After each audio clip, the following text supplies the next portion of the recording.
Today, we're riding with Via Rail into our third province, New Brunswick, where we'll be exploring the province from every angle, by road, boat, and air. And we couldn't have picked a better time of year. New Brunswick is a quaint and cozy province known for its natural beauty and kind people. But it had big shoes to fill after the exciting weeks we had in Nova Scotia and Newfoundland. You see, the reason for this series is to ride Via Rail, Canada's only national passenger rail service across Canada from tip to tip, but also to get off in each province and find out what makes them unique. So, we started at the most easterly point in North America, Cape Spear in Newfoundland and Labrador, where we found remnants of the lost Newfoundland Railway and came across some of the most incredible and diverse landscape beauty I have ever seen. Then, we took North America's largest passenger ferry to bring us to Canada's ocean playground, and met some people with a very specific set of skills show us exactly what it's like to be a Nova Scotian. And all of that brought us to where we are now, on board the ocean, on our way to Province 3 of this 10-part series, New Brunswick. Thank you. Bye-bye. Well, we have just arrived in Moncton, New Brunswick, which means this is the third province of our 10-province adventure, going across Canada by train. But before we get back on this train to enjoy a sleeper class accommodation, that means the dining car, that means having our own private room, we have to find out what New Brunswick has to offer. By the way, I'm Mike, nice to meet you. That's the ocean. This is Moncton, New Brunswick, and this is DownieLive Travels by Train. Let's get started.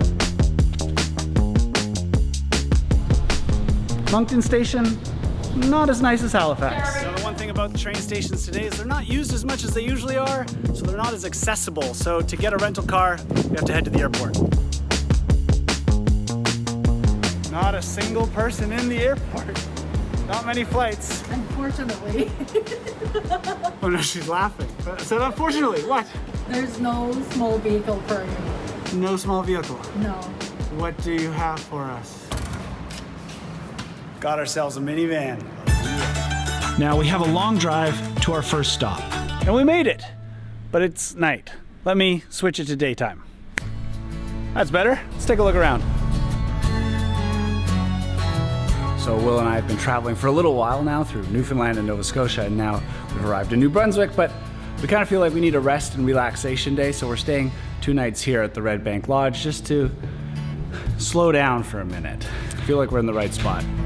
The Red Bank Lodge is nestled along the banks of the Miramichi River and is the perfect place for us to rest and relax and also get out and stretch our legs a bit. So we're headed into the forest and also back in time.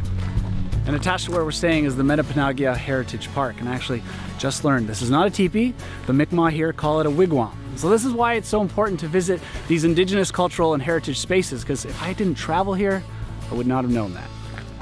The Metepenagiag Heritage Park is located where 2 national historic sites have been created to protect the history of this important land. This is the oldest continuously inhabited settlement in New Brunswick and has evidence of indigenous people living here for over 3,000 years. Now, inside the Heritage Park is a fantastic representation of the local Mi'kmaq history, life, and culture. But also, it's a place where they can continue their traditional practices. Now, there is an empty case here which housed the original dress gifted by the chiefs to Captain Henry O'Halloran. It's no longer here because it's back in Ottawa now, but they are recreating it right here. You can watch them sew it and put it together. I think visiting an Indigenous heritage park or an Indigenous-owned accommodation, hotel or lodge like we're at is a really good way to get out of the city and see a different part of the province or a different part of wherever you are that you wouldn't normally see. I like giving you snippets of these Indigenous experiences, but leaving some things out. I don't want to show you everything because if you come on your own, I want you to learn something while you're here. Plus, look at where it's brought us. We're taking a relaxing night before another busy day tomorrow.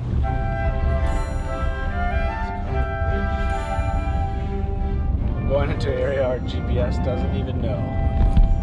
We're going off the beaten path today, folks. It's my job to take you to the most unique and authentic places here in New Brunswick. And you're not gonna find those at the tourist spots. Simple as that. Simple as that. It's gotta be it here.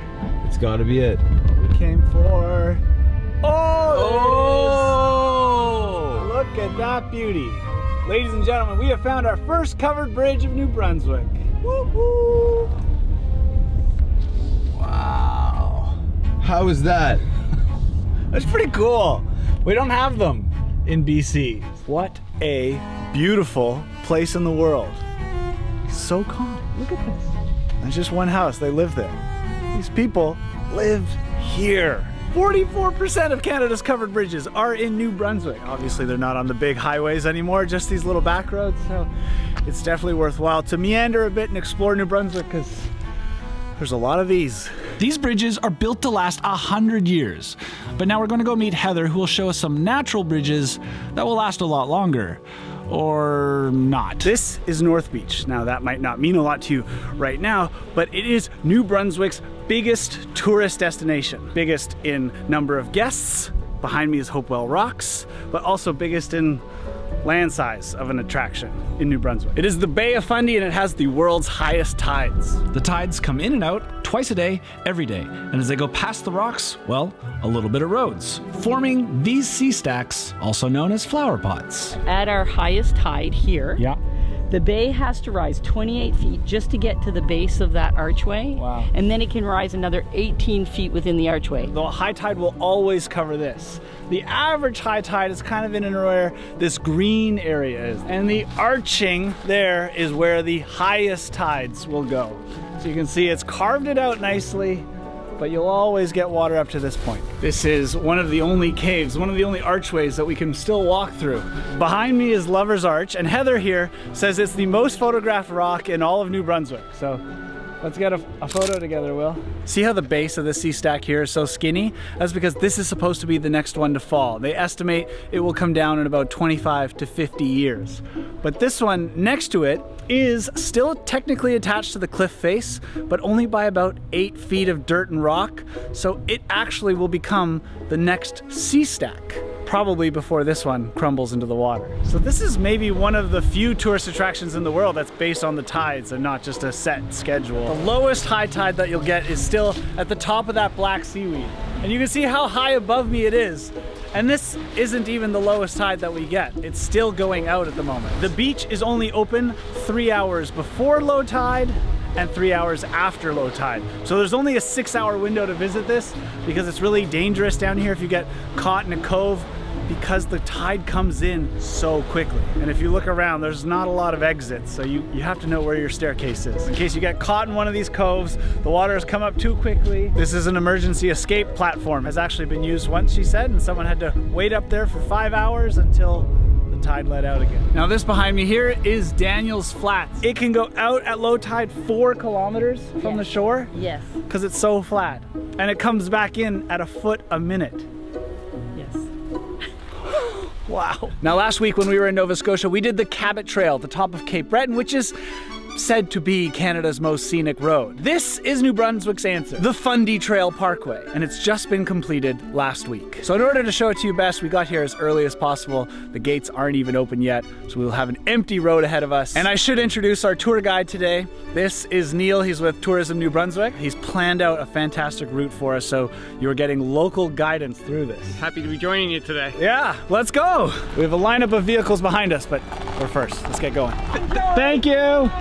Our first stop is known as the Grand Canyon of New Brunswick. The trail we just hiked in on, 10 minutes from the parking lot, was only accessible since last year, since they built the East Gate. Before that, it used to be an 8-hour hike to this point. So this road has made all of this much more accessible. Whoa, this is the Grand Canyon of New Brunswick. Wow, look at all the waterfalls. Now, because Will and I came with Neil, and we got special permission ahead of time, we're gonna be able to fly our drone here, and Neil says we'll be the first people to have flown the drone here. So you are the first people to see the drone shots of the Walton Glen Gorge. Will, let's put it up.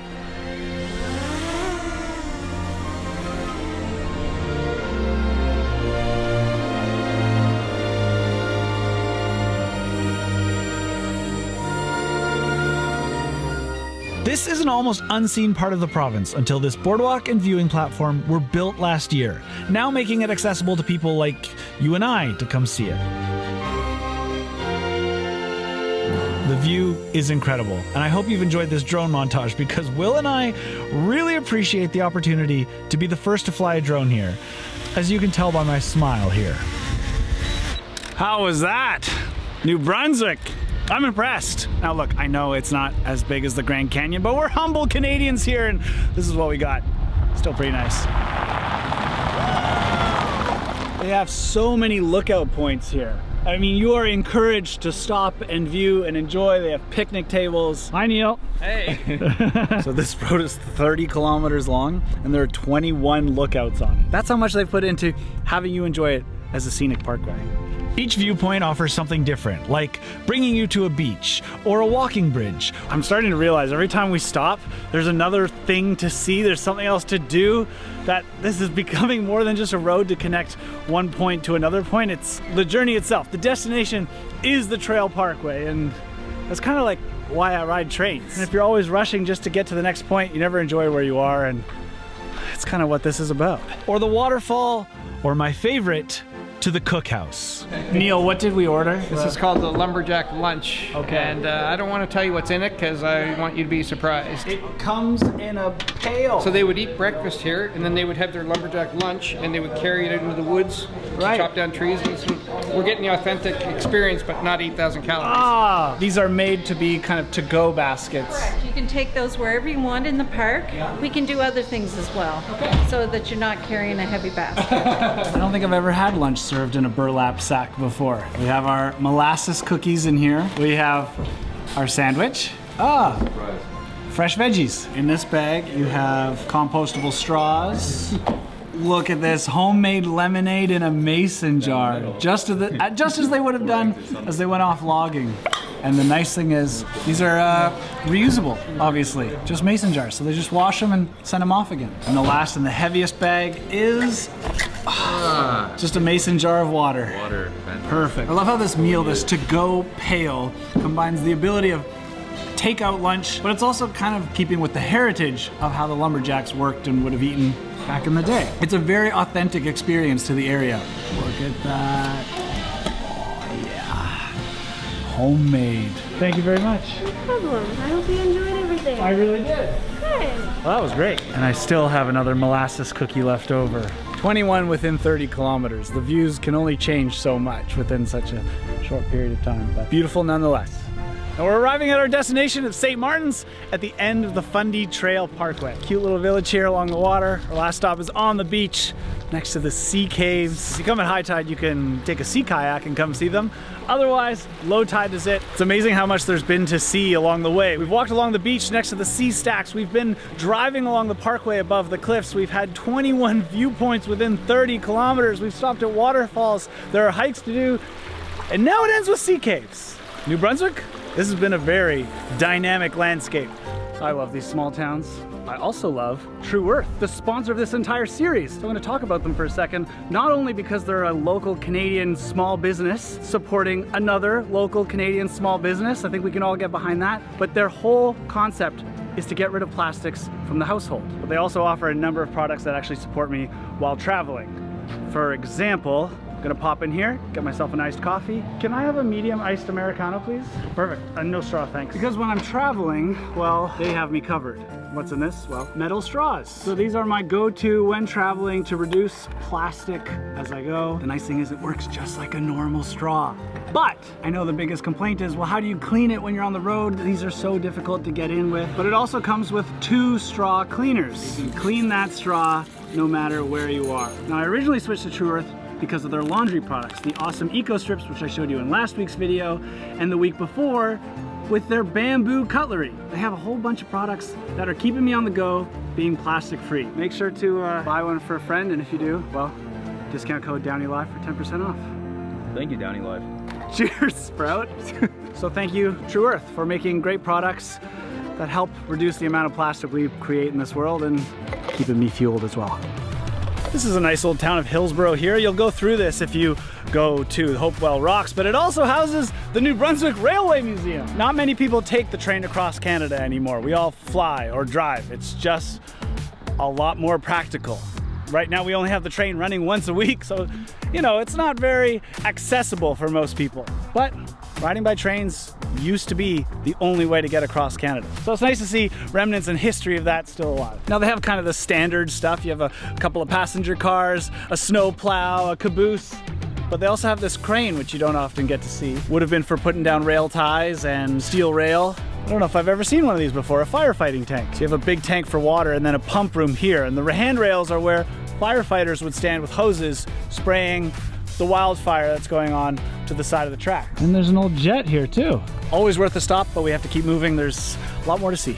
Now let's face it, it's just a bridge. It just helps you get from one side to the other. A normal bridge could do this. So why a covered bridge? Well, because they last 5 times longer than a standard wooden bridge. A normal wooden bridge would only last 20 years, where this has a lifespan of about 100 years. So you only had to build it once, you had a lot less maintenance, which in the early 1900s was important. Each one is unique. They're all different lengths, heights, widths, designs, shapes, colors. All we did was type into Google Maps, covered bridge. It gave us a list of a whole bunch of them, and we're just spending the rest of the afternoon driving around, finding some, taking photos, having a good time. If I hadn't come looking for the covered bridges, I'd be on some major highway somewhere instead of here in the middle of rural New Brunswick. If that's all it is a reason for you to get out and explore a new part of New Brunswick, then I think the covered bridges are worth it. This is the cute town of St. Andrews, a picturesque place that sits on the shore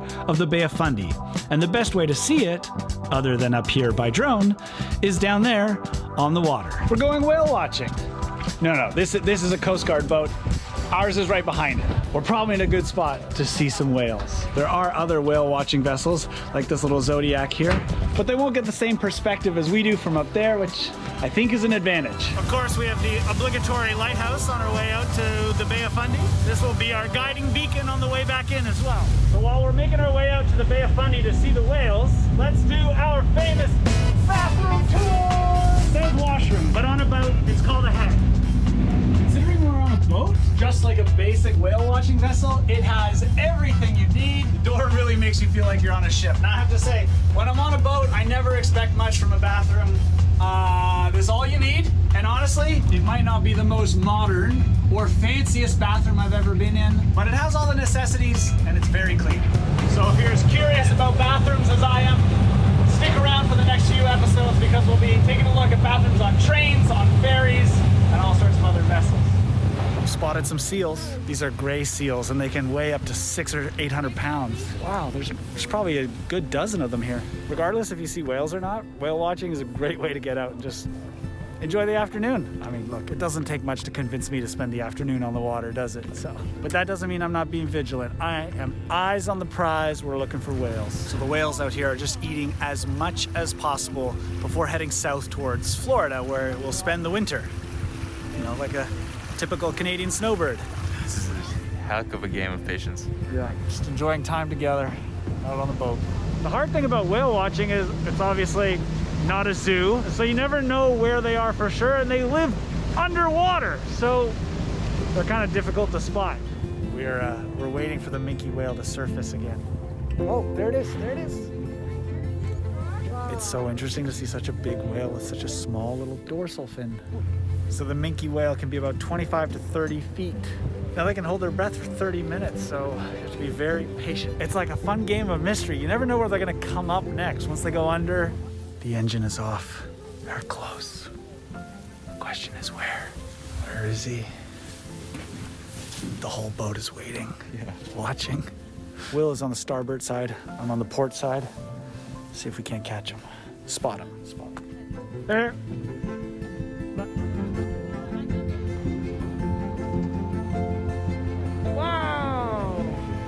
Wow, that was a cool one. We're getting our money's worth here. Oh yeah. Thanks very much. You're very welcome. Whew. Whale watching, especially on a day like today, always a good time. It's amazing how much New Brunswick has to offer. It kind of goes under the radar, under Newfoundland and Nova Scotia and PEI. They all stand out for their own reasons. But New Brunswick is really this like romantic place. Yeah.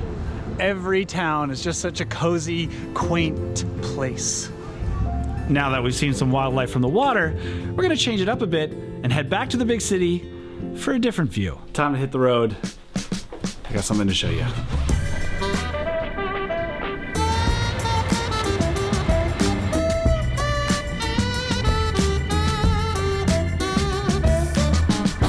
Any hints yet? Now, just because it's the oldest flight school in Canada doesn't mean it's stuck in the Stone Ages. In fact, they have a number of full-scale simulators that help students practice and experience situations that would otherwise put themselves and the plane at risk. Now, obviously, Will and I gave it a try, and we're having a lot of fun on the simulator, but I think we're ready for the real thing.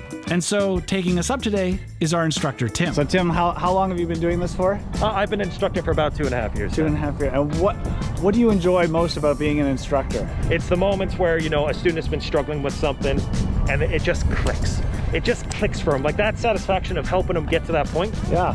You can't beat it. Well, it sounds like you're in the right business. Oh, right yes. job. Now, I'm always impressed with the Tetris skills of pilots keeping their planes in hangars and how they always somehow get them to all fit. Now, I'm sure a plane this small isn't for everyone. Either you hate it or you love it. But I just so happen to be one of those people that love it. See, this to me looks like the little sports car aircraft. This is what I would want. This feels like just a little convertible car, like a little British roadster. Should we rock, paper, scissors for who gets the front? Okay, rock, paper, scissors. Rock, paper, scissors. Ah, nice. All right, enjoy it. Thank you, I will. I'm glad I won the rock, paper, scissors. There's not a lot of leg room. Oh yeah. How's the space back there? I literally have no room. So we've seen it from the shoreline when we were at Hopewell Rocks. We've seen the Bay of Fundy from the top of the cliffs. We've seen it from a boat. And now, Tim here is gonna take us over Moncton by air. Now, just because I prefer trains doesn't mean I have anything against planes. So we're gonna head up in the air and see the beautiful fall sky over Moncton this morning. Lining up on the runway here, and Tim asks if we want a normal takeoff or a special takeoff. And you already know which one we chose.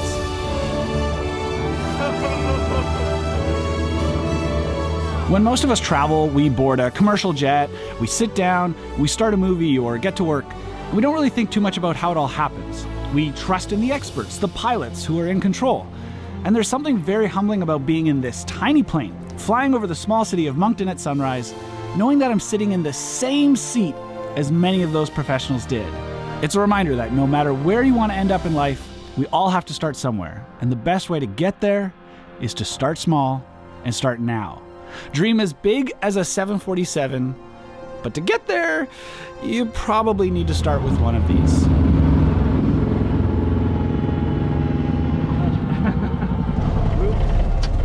Woo! Thank you, Tim. Well, gentlemen, welcome to your destination in Moncton. Yes, it's good to be on the ground, but those were beautiful views. What a feeling. Sunrise over the city of Moncton with the river running through and the trees changing color. Yeah. New Brunswick doesn't get any better than this time of year. And he took off and we just went. Yeah. And you and I were like, whoa. That's it. We've now seen New Brunswick from almost every single angle possible, which means it's time to go to our fourth province of this series. We're headed to PEI. Next week, we arrive in our fourth province, Prince Edward Island, where in searching for the last trains on the island, we get a little sidetracked and end up helping a champion potato farmer with the harvest. We try our hand at deep sea fishing. We bake bannock under a campfire and ride along with the Canadian Coast Guard to help them find Oscar. All at the most beautiful time of year. I can't wait to show you Prince Edward Island next week on DownieLive Travels by Train. And the last thing for us to see is the Confederation Bridge. This is Canada's longest bridge. In fact, it's 13 kilometers long, and it replaced the ferry that connected New Brunswick to Prince Edward Island. That's right, this is the end of this episode, but next week in Prince Edward Island is maybe the video I'm most excited about yet. There's so much to see at Prince Edward Island. I can't wait. I'm Michael. This is DownieLive Travels by Train. We're headed to PEI. I just told you everything we're doing next week, so this catchphrase doesn't really work. I don't know where I'm going next, but I know I want you there with me. See you next week in PEI.